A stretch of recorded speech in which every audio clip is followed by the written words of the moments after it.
पहली बात तो हम यह समझ लें कि यदि कोई भी गोचर हमें समझना है तो उस गोचर का अच्छा या बुरा फल यदि दिखाई दे रहा है तो वह आपको तभी प्राप्त होगा जब आपकी कुंडली में विंशोत्तरी दशा के अंदर वह एक्टिव हो। यानी कि जैसे हम राहु केतु की बात कर रहे हैं, यदि राहु केतु आपकी दशा में चल रहे हैं, दशा, अंतरदशा, प्रत्यंतर दशा, प्राण दशा, सूक्ष्म दशा, यहां कहीं भी चल रहे हैं, जितने दिनों के लिए चल रहे हैं उतने दिनों के लिए हम गोचर को अपनी जिंदगी में समझेंगे।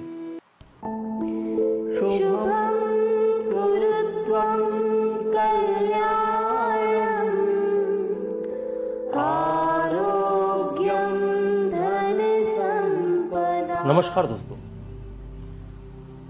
आज के इस वीडियो में मैं राजेश कुमार पुरी, आपका ज्योतिष मित्र, आप सभी प्रबुद्ध दर्शकों का स्वागत करता हूं।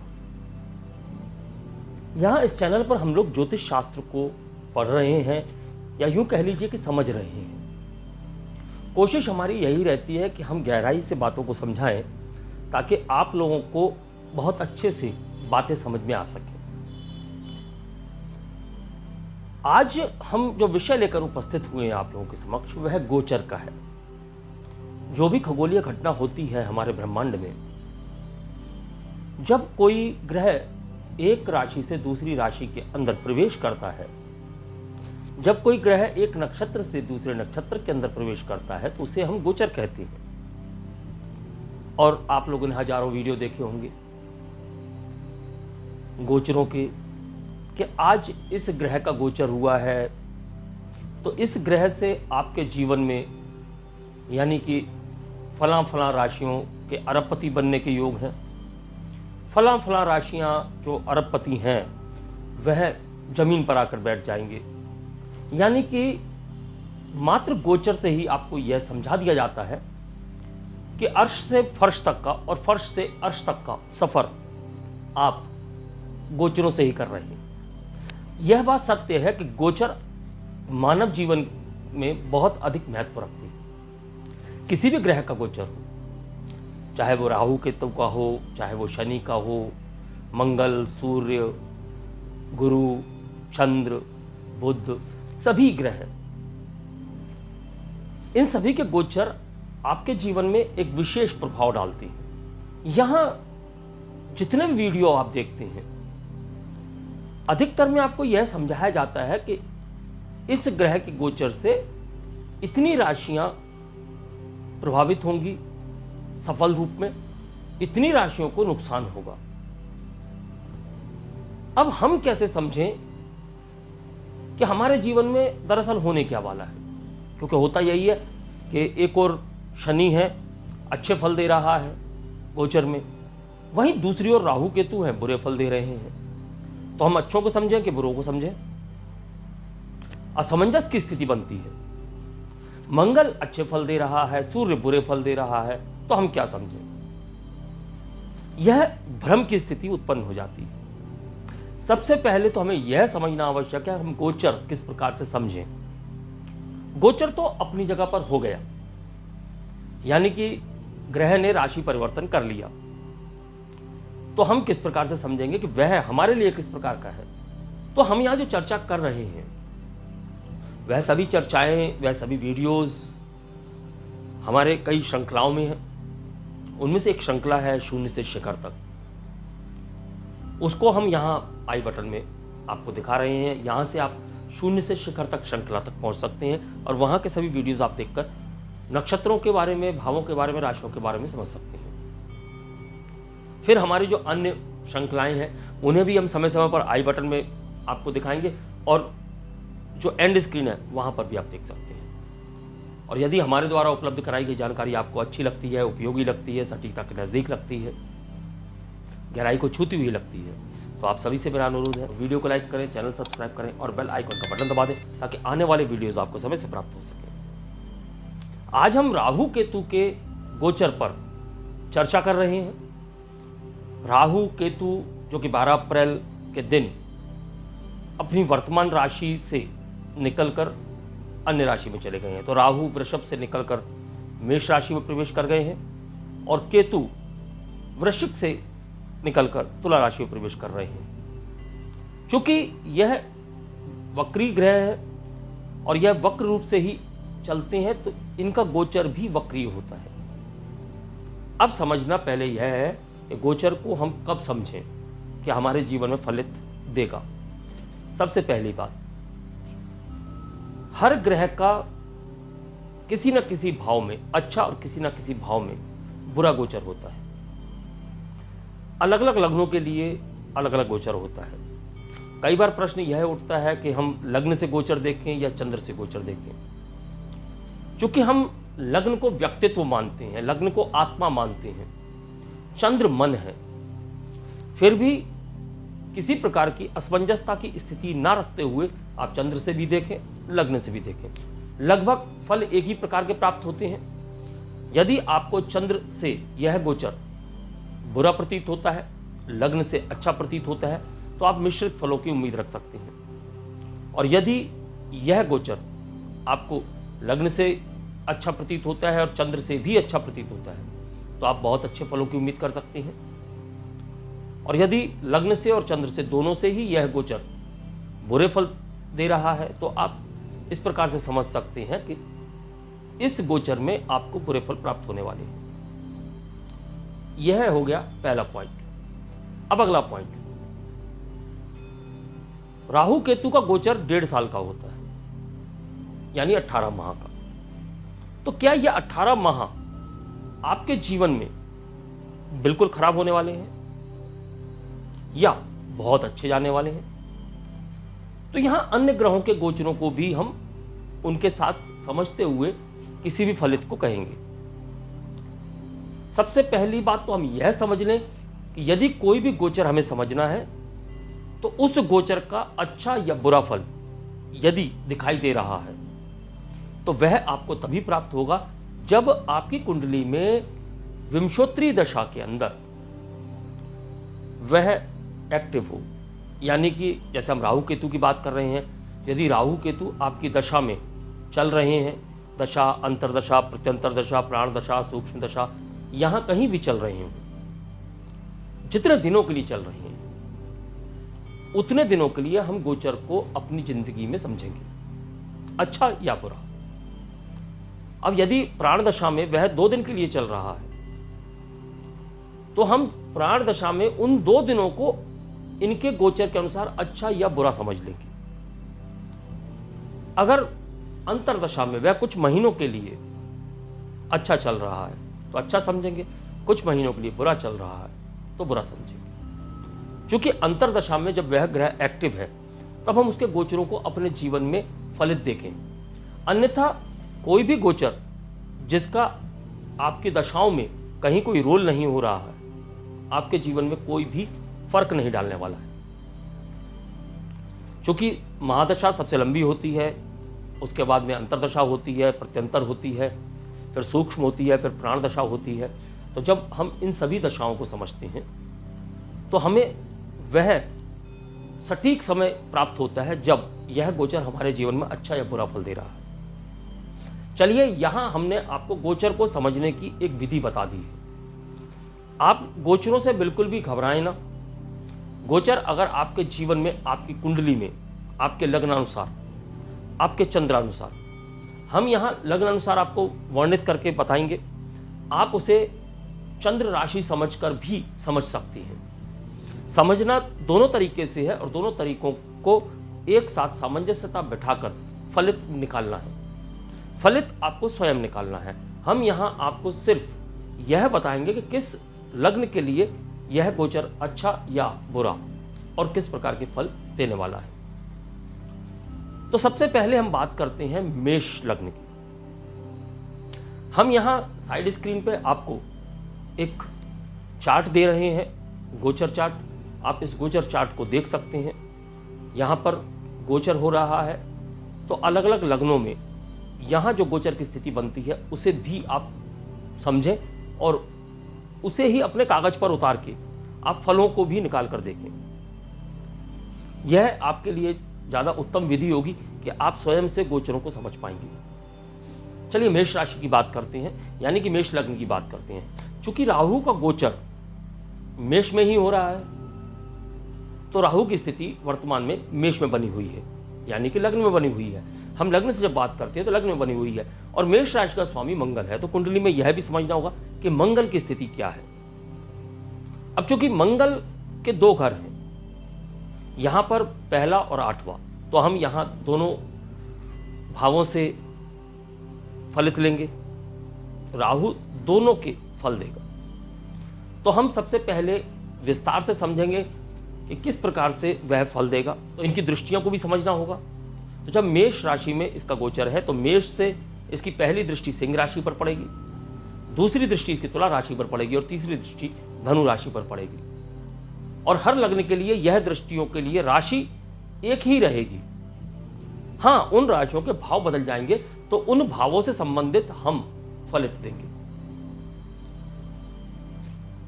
अब यहां मेष राशि में जब राहु है और हम मेष लग्न की बात कर रहे हैं, तो चूंकि यह शत्रु राशि है, तो व्यक्तित्व में कहीं ना कहीं बदलाव देगा, घबराहट दे सकता है, परेशानियां दे सकता है, क्रोध में बढ़ोतरी दे सकता है, मंगल के गुणों को बढ़ाएगा तो मंगल के अवगुणों को भी बढ़ाएगा, तो क्रोध में बढ़ोतरी दे सकता है।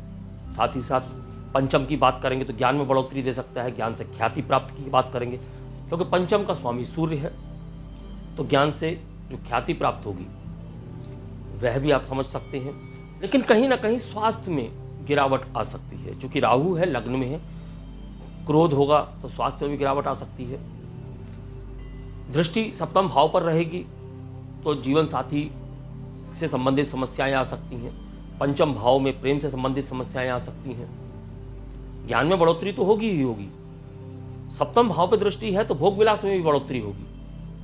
अब नवम भाव पर दृष्टि है तो यहां धर्म के क्षेत्र में थोड़ी सी समस्याएं आएंगी। जातक धर्म से विमुख होना प्रारंभ कर देता है, पिता से संबंधों में समस्याएं आएंगी, पिता से कहीं ना कहीं संबंध खराब हो सकते हैं।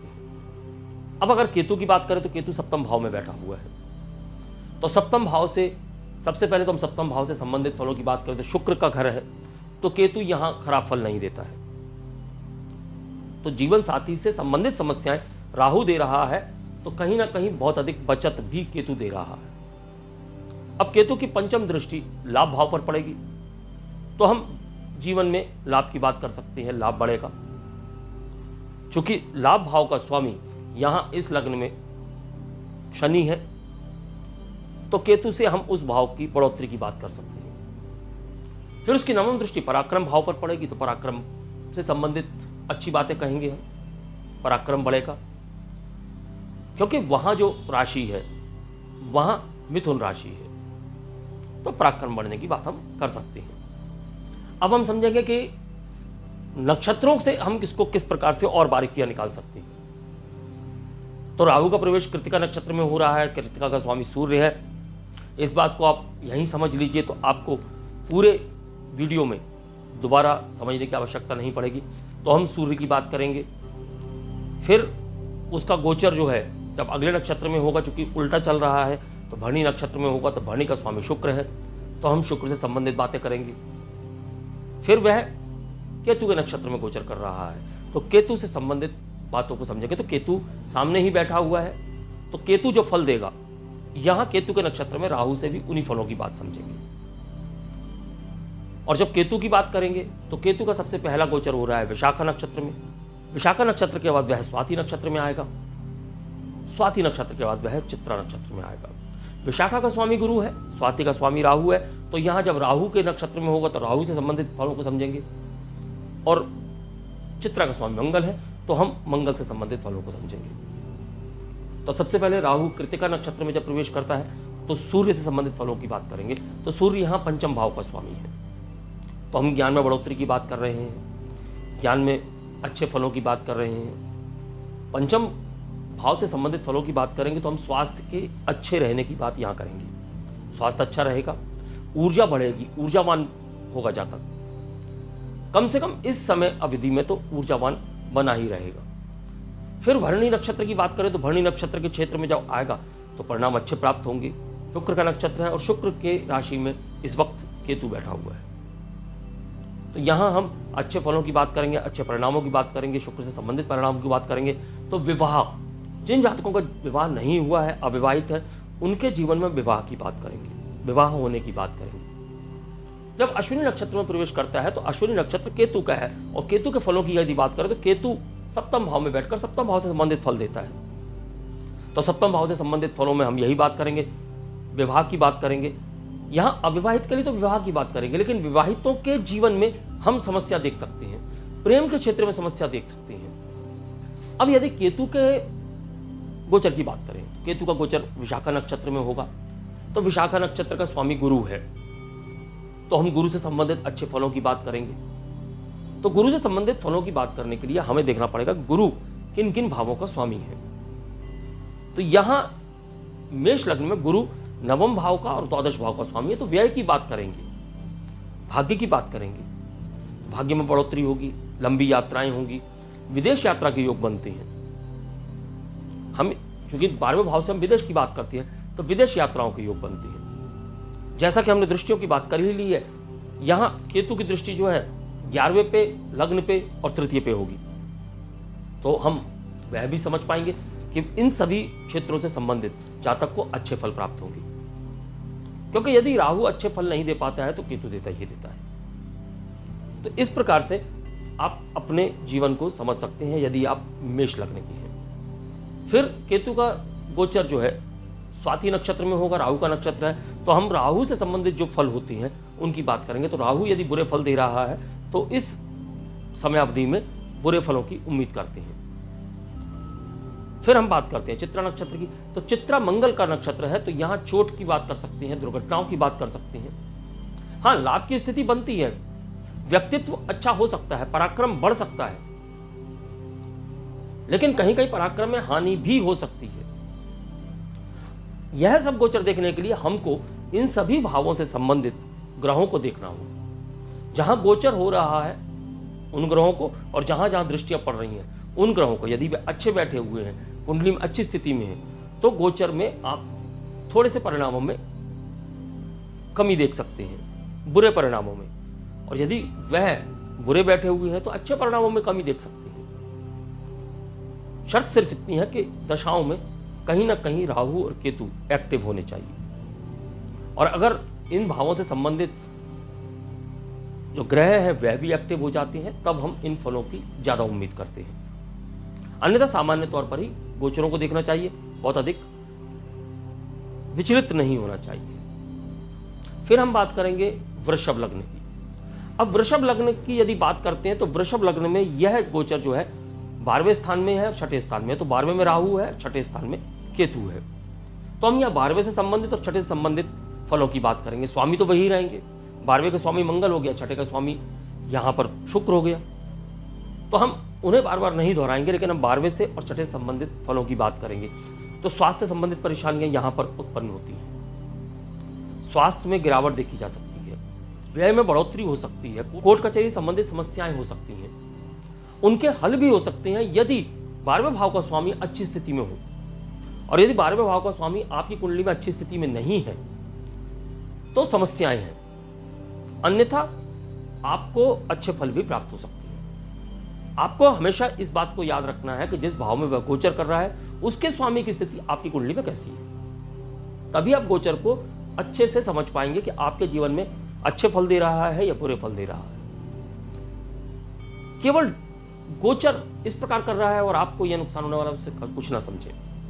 अब यहां राहु की दृष्टि चतुर्थ भाव पर है, 6ठे भाव पर है और अष्टम भाव पर है। तो चतुर्थ से आप भूमि, भवन, वाहन इन क्षेत्रों को समझ सकते हैं, साथ ही साथ आप विदेश को समझ सकते हैं, विदेश यात्रा के योग बन सकते हैं, छोटी यात्राओं की, विदेश की छोटी यात्राओं के योग बन सकते हैं। 6ठे भाव पर दृष्टि पड़ रही है तो विवाद में आपको हानि हो सकती है, रोग बढ़ सकते हैं, कार्यस्थल पे समस्याएं हो सकती हैं, आपके जो अधीनस्थ हैं वह आपको धोखा दे सकते हैं, आपके साथ में छल कर सकते हैं। अष्टम भाव की बात करेंगे तो हम आयु में हानि की बात कर सकते हैं, चोट चपेट दुर्घटनाओं की बात कर सकते हैं। तो यहां हम राहु को समझ लो। या केतु की बात करें तो केतु से भी यही फल प्राप्त होंगे, 6ठे में बैठा हुआ है, तो यदि शुक्र की स्थिति अच्छी नहीं है तो रोग बढ़ सकते हैं, डायबिटीज जैसे रोग बढ़ सकते हैं। इसकी दृष्टि दशम भाव पर है तो कार्य क्षेत्र में सफलता देगा। कार्य क्षेत्र में आपको बढ़ोतरी प्राप्त हो सकती है। तो कार्य क्षेत्र में आपको सफलता तो प्राप्त होगी, लेकिन जैसा हमने बात की, अधीनस्थों से आपको प्रॉब्लम हो सकती है, क्योंकि बैठा भी वही है। फिर उसकी सप्तम दृष्टि 12वें भाव पर है तो 12वें भाव में कहीं ना कहीं कोर्ट कचहरी से संबंधित समस्याओं में हल मिलने की उम्मीद है। शर्त वही है, संबंधित भाव का स्वामी अच्छा होना चाहिए। फिर हमने देखा कि इसकी दृष्टि धन भाव पर है, तो धन भाव से आप आकस्मिक धन लाभ की बात कर सकते हैं। धन लाभ होगा, आकस्मिक होगा, भले ही छोटा हो लेकिन होता है। फिर हम नक्षत्र अनुसार यदि समझेंगे तो राहु का कृतिका नक्षत्र में जब प्रवेश हो रहा है तो भूमि भवन वाहन की बात कर रहे हैं, माता की बात कर रहे हैं, तो माता के स्वास्थ्य में गिरावट आ सकती है। माता के स्वास्थ्य में कहीं ना कहीं परेशानियां हो सकती हैं। वहीं दूसरी ओर भूमि भवन वाहन इससे संबंधित कार्यों में आपके खर्च बढ़ेंगे, व्यय यहाँ बढ़ जाएगा। तो आप नया वाहन खरीद सकते हैं, नई भूमि खरीद सकते हैं, या भवन खरीद सकते हैं, बना सकते हैं मकान। तो इस प्रकार के जो कार्य हैं वह आपके जीवन में इस काल में हो जाएंगे। अब छोटा सा पीरियड है, 3 डिग्री 20 मिनट का। बहुत सी बातें इस समय में आपके जीवन में हो सकती हैं। भरने की बात करेंगे तो अस्पताल से संबंधित समस्याएं आएंगी, अस्पताल के चक्कर लग सकते हैं, स्वास्थ्य में गिरावट आ सकती है, स्वास्थ्य से संबंधित परेशानियां बढ़ सकती हैं। और जब हम अश्विनी की बात करेंगे तो अश्विनी में हम फिर वही बात कहेंगे कि केतु जो भी फल दे रहा है उन्हीं फलों को राहु बढ़ाने का काम करता है। तो केतु क्या फल दे रहा है? केतु विशाखा नक्षत्र की समय अवधि में आपको आय देगा, लाभ देगा, लाभ में बढ़ोतरी देगा। हाँ, मन में विचलन बढ़ सकता है। जब मन में विचलन बढ़ेगा तो कई समस्याएं आपके मानसिक रूप से उत्पन्न हो सकती हैं। और जब चित्रा नक्षत्र के अंदर आएगा तो चित्रा नक्षत्र यहाँ पर सप्तम स्थान, तो यहाँ पर जो परेशानियां होंगी वह जीवन साथी से संबंधित होंगी। जीवन साथी को परेशानी हो सकती है, जीवन साथी के स्वास्थ्य में कहीं ना कहीं गिरावट आ सकती है, समस्या हो सकती है, जीवन साथी के ऊपर खर्चे बढ़ सकते हैं। फिर हम बात करेंगे मिथुन लग्न की। मिथुन लग्न में जब हम गोचर देखते हैं तो यह गोचर 11वें भाव में, पंचम भाव में। तो 11वें भाव से हम लाभ की बात करते हैं और राहु की दृष्टि 11वें भाव से पराक्रम भाव पर है, साथ ही साथ पंचम भाव पर, साथ ही साथ सप्तम भाव पर है। तो ये रिश्तों की दृष्टि से यह तीनों भाव बहुत ही महत्वपूर्ण है। तो यहां पर रिश्तों से संबंधित समस्याएं ज्यादा उत्पन्न हो जाएंगी। बड़े भाई बहनों से मनमुटाव हो सकता है, छोटे भाई बहनों से मनमुटाव हो सकता है, संतान से मनमुटाव हो सकता है, जीवन साथी से मनमुटाव हो सकता है, या समझ सकते हैं कि इन सभी संबंधों को जिनकी हमने बात की उनसे संबंधित समस्याओं के कारण आप परेशान हो सकते हैं, उनको लेकर आप चिंतित हो सकते हैं, उनको लेकर आपकी चिंता बढ़ सकती है। हम केतु की बात करते हैं तो केतु यहाँ पंचम भाव में बैठा हुआ है, तो पंचम से संबंधित फलों की बात करेंगे। दृष्टि उसकी नवम भाव पर है तो नवम से संबंधित बात करेंगे। सप्तम दृष्टि लाभ भाव पर है तो लाभ से संबंधित बात करेंगे, और नवम दृष्टि व्यय भाव पर है तो व्यय से संबंधित बात करेंगे। तो यहाँ यदि हम देखें तो रिश्तों में आपको समस्याएं दिखाई दे रही हैं, लेकिन आपके लाभ के रास्ते खुलेंगे। लाभ के रास्ते खुलने के साथ साथ आप यह कह सकते हैं कि आपको चारों ओर उन्नति के मार्ग मिलेंगे, सफलता प्राप्त होगी। लेकिन प्रेमी या प्रेमिका से समस्या मिल सकती है, चिंताएं मिल सकती हैं, भ्रम की स्थिति अधिक बन सकती है। विद्यार्थियों के लिए शिक्षा में समस्याएं हो सकती हैं, उच्च शिक्षा में कहीं ना कहीं समस्या आ सकती है, विलंब की स्थिति बन सकती है, क्योंकि वहां शनि का घर बनता है। तो विलंबित तो वैसे ही हो रहा है, और केतु यहां उसके फलों को और बढ़ा सकता है क्योंकि वहां दृष्टि है उसकी। तो उच्च शिक्षा से संबंधित विलंब की स्थिति बन सकती है। अब राहु जब कृतिका में प्रवेश करता है, कृतिका नक्षत्र का स्वामी सूर्य यहां इस लग्न में पराक्रम भाव का स्वामी होता है, तो पराक्रम के बढ़ने की बात करेंगे, छोटी छोटी यात्राओं की बात करेंगे, और इन यात्राओं से लाभ की बात करेंगे। किसी प्रकार की लीज की बात यहां कर सकते हैं इस पीरियड में, या आप एजेंसी लेने की बात कर सकते हैं, या किसी प्रकार के डिस्ट्रीब्यूटरशिप लेने की बात कर सकते हैं, फ्रेंचाइजी आप किसी प्रकार की ले सकते हैं, और वह लाभ की स्थिति बना रहा है। जब भरणी में प्रवेश करेगा तो भरणी यहाँ पर चूंकि संतान से संबंधित है, ज्ञान से संबंधित है, पंचम भाव शुक्र का है, तो यहाँ पर आप किसी प्रकार से भी व्यय की स्थिति में आ जाती हैं। संतान से संबंधित व्यय, ज्ञान से संबंधित व्यय, और उस व्यय में कभी कभी असफलता भी देखने को प्राप्त हो सकती है, सफलता भी देखने को प्राप्त हो सकती है। फिर राहु का प्रवेश अश्विनी नक्षत्र में होता है, तो वहाँ हम संतान से संबंधित बातों को समझ सकते हैं। केतु के फलों की बात करेंगे तो केतु जहाँ बैठा हुआ है हम वहाँ से संबंधित फलों की बात भी करेंगे, तो संतान से संबंधित आपको अच्छे फल प्राप्त हो सकते हैं। लाभ की स्थिति बरकरार बनी रहती है। लाभ इस समयावधि में आपको निरंतर मिलता रहेगा और नए नए क्षेत्र आपके लिए खुलते हैं। कार्य के पदोन्नति की बात हम करते हैं। ज्ञान के क्षेत्र में सफलता की यहाँ बात करते हैं, तो ज्ञान के क्षेत्र में सफलता प्राप्त होगी। जब केतु की बात करें, क्योंकि हमको केतु के फलों को यहाँ समझना इतना ही आवश्यक है, क्योंकि राहु जब केतु के नक्षत्र में प्रवेश करता है तो वहाँ केतु से संबंधित फल भी वही दे रहा है। तो यहाँ आपको केतु को समझना है, क्योंकि यहाँ राहु जब केतु के नक्षत्र में प्रवेश करता है तो हमको केतु को जानना आवश्यक है।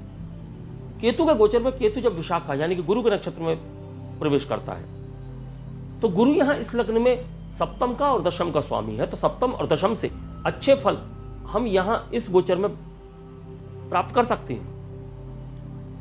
तो कार्य क्षेत्र में सफलता की हम बात करेंगे, वैवाहिक जीवन सुख की हम बात करेंगे, क्योंकि जब राहु के कुछ फल आपको खराब प्राप्त हो रहे हैं, लेकिन केतु यदि उन फलों को अच्छा कर रहा है तो आप उन्हें अच्छा ही मानिए।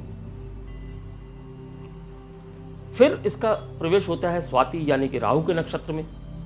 तो राहु के नक्षत्र में हम यहां राहु से संबंधित फलों की बात करें। राहु जो लाभ की स्थिति बना रहा है वह केतु बरकरार रखता है, तो केतु से बरकरार रखेगा। मंगल के नक्षत्र में केतु का प्रवेश होगा चित्रा में, तो हम मंगल 11वें भाव का और 6ठे भाव का स्वामी है, तो हम प्रतियोगिताओं में सफलता की बात करेंगे। तो यहाँ प्रतियोगिता में सफलता मिल सकती है। जो लोग प्रतियोगिता में भाग ले रहे हैं, प्रतिस्पर्धा में भाग ले रहे हैं, कंपटीशन एग्जाम दे रहे हैं, तो यह समय उनके लिए बहुत ही उत्तम है, स्वर्णिम अवसर है यह कि वह सफलता प्राप्त कर सकते हैं। तो यहाँ मंगल से संबंधित जो फल है वह केतु अच्छे देने वाला है। अब हमको यह देखना अति आवश्यक है कि मंगल कुंडली में अच्छी स्थिति में होना चाहिए। फिर हम बात करते हैं कर्क लग्न की, कि कर्क लग्न में राहु और केतु का गोचर यदि हम देखेंगे तो किस प्रकार देखेंगे। तो यह गोचर दशम भाव में और चतुर्थ भाव में हो रहा है। राहु दशम में है, केतु चतुर्थ में है। तो यहां हम पद, मान, प्रतिष्ठा सभी में बढ़ोतरी देखेंगे। पद में बढ़ोतरी होगी, पदोन्नति हो सकती है। यदि कानून से संबंधित कोई आपका केस है, कोई कोर्ट कचहरी में केस चल रहा है, बहुत लंबे समय से चल रहा है, तो यहां आपको उसमें सफलता प्राप्त होने की पूरी उम्मीद है। गोचर आपकी दशा के अनुसार चलता है, यह बात आप अवश्य याद रखेंगे। केवल कोर्ट कचहरी ही नहीं, यदि आपके जीवन में और भी किसी प्रकार का विवाद चल रहा है, कहीं भी चल रहा है, तो वहां आपको सफलता प्राप्त होने के पूरे योग बनते हैं। आय के नए नए स्रोत आपको प्राप्त होंगे। आप नए नए तरीके से धन कमाने की व्यवस्थाएं बनाएंगे, क्योंकि कार्य क्षेत्र से हम बात कर रहे हैं। भूमि, भवन, वाहन, इन सब क्षेत्रों की भी आपको सुख प्राप्त होंगे। आपकी व्यस्तताएं बढ़ जाएंगी। अब यहां माता पिता के स्वास्थ्य में समस्या आपको देखने को प्राप्त हो सकती है, क्योंकि राहु की दृष्टि यहां से धन स्थान पर है, तो हम धन में आपके बढ़ोतरी की उम्मीद कर सकते हैं, बढ़ोतरी की बात कर सकते हैं। चतुर्थ भाव पर इसकी दृष्टि है, तो यहां पर हम भूमि, भवन, वाहन की बात कर सकते हैं, क्योंकि दशम में राहु के फल सबसे उत्तम प्राप्त होते हैं गोचर में। तो हम यहां उत्तम फलों की ही बात करेंगे। और चूंकि इसके नवम दृष्टि 6ठे भाव पर है, तो हम वहां सफलताओं की बात भी कर लेंगे। गुरु का घर है और गुरु का अपनी सामान्य राशि में प्रवेश हो चुका है, मीन राशि में, तो हम गुरु के घर से भी अच्छे फलों की उम्मीद यहां पर इस गोचर में करेंगे। अगर हम केतु के गोचर को यहां समझे, तो केतु चतुर्थ भाव में है, तो हम चतुर्थ भाव से संबंधित फलों की अच्छे की उम्मीद कर सकते हैं, लेकिन माता के स्वास्थ्य की बात कर सकते हैं, पिता के स्वास्थ्य की बात कर सकते हैं। यहां से पंचम दृष्टि उसकी अष्टम भाव पर पड़ती है, तो हम अष्टम भाव से संबंधित आकस्मिकता की बात कर सकते हैं, गुप्त विद्याओं की बात कर सकते हैं, गुप्त विद्याओं की ओर रुचि की बात कर सकते हैं। यह गोचर काल इस प्रकार के फल दे सकता है कि नवम दृष्टि व्यय भाव पर रहेगी, तो हम खर्चों की बात करेंगे। तो खर्चे किस क्षेत्र में होंगे? भूमि, भवन, वाहन, विदेश यात्रा, इस क्षेत्र में आपके खर्चे हो सकते हैं, इस क्षेत्र में आपके व्यय हो सकते हैं, तो विदेश यात्रा की बात हम यहाँ कर पाएंगे। अगर नक्षत्रानुसार इसे देखें तो राहु जब कृतिका नक्षत्र में प्रवेश करता है तो वह सूर्य के नक्षत्र में प्रवेश कर रहा है। और यहाँ इस लग्न में हम सूर्य की यदि बात करें तो इस लग्न में सूर्य धन के स्थान का स्वामी है।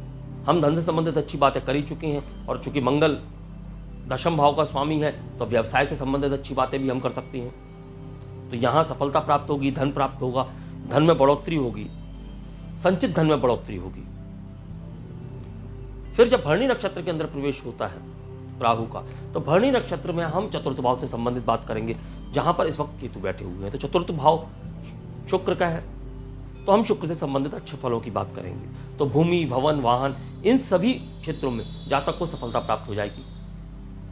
फिर हम केतु से संबंधित बात करेंगे, तो यहाँ केतु से संबंधित भी वही फल है, तो हम अच्छी बातें ही करेंगे। अब यदि केतु का नक्षत्र अनुसार देखें तो केतु का पहला गोचर जो विशाखा में है, इस राशि में प्रवेश करते हुए विशाखा में है, गुरु का नक्षत्र है, और गुरु इस लग्न के लिए छठे भाव का और नवम भाव का स्वामी है। तो हम छठे नवम से संबंधित फलों की बात करेंगे। तो जो विद्यार्थी हैं उन्हें शिक्षा की बात कर सकते हैं, शिक्षा में सफलता की बात कर सकते हैं। नौकरी की यदि तलाश है तो नौकरी के क्षेत्र में सफलता की बात कर सकते हैं, अच्छे फल प्राप्त होंगे। पदोन्नति की बात कर सकते हैं, कार्यस्थल पर उन्नति मिलेगी, सम्मान मिलेगा। और जब केतु स्वाति में प्रवेश करेगा तो हमने जो राहु के फल कहे हैं आप उन्हें समझ लीजिए। तदुपरांत केतु मंगल के नक्षत्र चित्रा में प्रवेश करेगा तो यहाँ हम आकस्मिक दुर्घटनाओं की बात कर सकते हैं, चोट चपेट की बात कर सकते हैं, किसी प्रकार की लंबी बीमारी की भी बात कर सकते हैं। यदि आप भूमि, भवन, वाहन से संबंधित बात करेंगे तो यहाँ भी सफलताएं मिल रही हैं। चूंकि राहु विदेश का कारक है तो हमें इस गोचर से इस लग्न के, इस राशि के जातकों के विदेश भ्रमण की बात कर सकते हैं। यहां तक हमने कर्क लग्न तक समझा है। आने वाले वीडियो में हम अन्य लग्नों को समझेंगे। इसी प्रकार 4-4 लग्न करते हुए हम समझेंगे इस गोचर को, क्योंकि यदि हम एक ही वीडियो बनाएंगे तो वह वीडियो इतना लंबा हो जाएगा कि लोगों को देखने में भी समझ में नहीं आएगा। इसलिए हमने 4-4 लग्नों को लिया है, 4-4 राशियों को लिया है। तो आप इसमें से इस प्रकार से समझ सकते हैं कि यदि आपका लग्न है मेष से लेके कर्क तक, तो आप अपने लग्न के अनुसार इन सभी गोचरों को समझें। अभी आपकी कोई और राशि है तो उस राशि के अनुसार भी गोचर को समझें और उन दोनों की सामंजस्यता बिठाते हुए अपने जीवन में फलित को समझें। जैसा कि हम वीडियो के प्रारंभ में ही बता चुके हैं कि आपको किस प्रकार से उसे अपने जीवन में समझना है। अब इस बात को ध्यान में रखना अत्यंत आवश्यक है। हमने वीडियो के प्रारंभ में भी बता दिया है और अंत में भी बता रहे हैं। यदि आपकी कुंडली में दशा, अंतरदशा, प्रत्यंतर दशा में यह ग्रह एक्टिव नहीं है तो आप इसके फलों को अपने जीवन में बिल्कुल नगण्य मानकर चलें। बहुत अधिक की आप ना तो अच्छे फलों की उम्मीद करें ना बुरे फलों की उम्मीद करें। आप यदि बुरे फल आपको दिखाई दे रहे हैं लग्न के अनुसार, राशि के अनुसार, और आपको लगता है कि दोनों में ही बहुत बुरे फल दिखाई दे रहे हैं, लेकिन दशा में यह ग्रह एक्टिव ही नहीं है, तो आप निश्चिंत हो जाइए। हो सकता है कि आपके महादशा, अंतरदशा और प्रत्यंतर दशा में इस गोचर में यह ग्रह एक्टिव ही ना हो रहे हो बिल्कुल भी। अब जब हम सूक्ष्म और प्राण की बात करते हैं तो सूक्ष्म और प्राण दशा में यह कुछ दिनों के लिए एक्टिव होती है, तो उन कुछ दिनों के लिए आप अपने जीवन में समस्याएं या अच्छे फलों की उम्मीद करें। यहां तक की जानकारी यदि आपको उपयोगी लगी हो, सटीकता के नजदीक लगी हो, तो आप सभी से मेरा निवेदन है, अनुरोध है कि वीडियो को लाइक करें, चैनल सब्सक्राइब करें और बेल आइकन का बटन दबा दें ताकि आने वाले ज्ञान के वीडियोस आपको समय से प्राप्त हो सके। अगले वीडियो में हम इसी गोचर को सिंह से लेकर वृश्चिक लग्न तक के लिए समझेंगे। वहां हम यह समझेंगे कि उन सब लग्नों के लिए यह किस प्रकार कार्य करने वाले हैं। तो अगले वीडियो तक के लिए मैं अपनी वाणी को विराम देने की आज्ञा चाहूंगा। नमस्कार, धन्यवाद।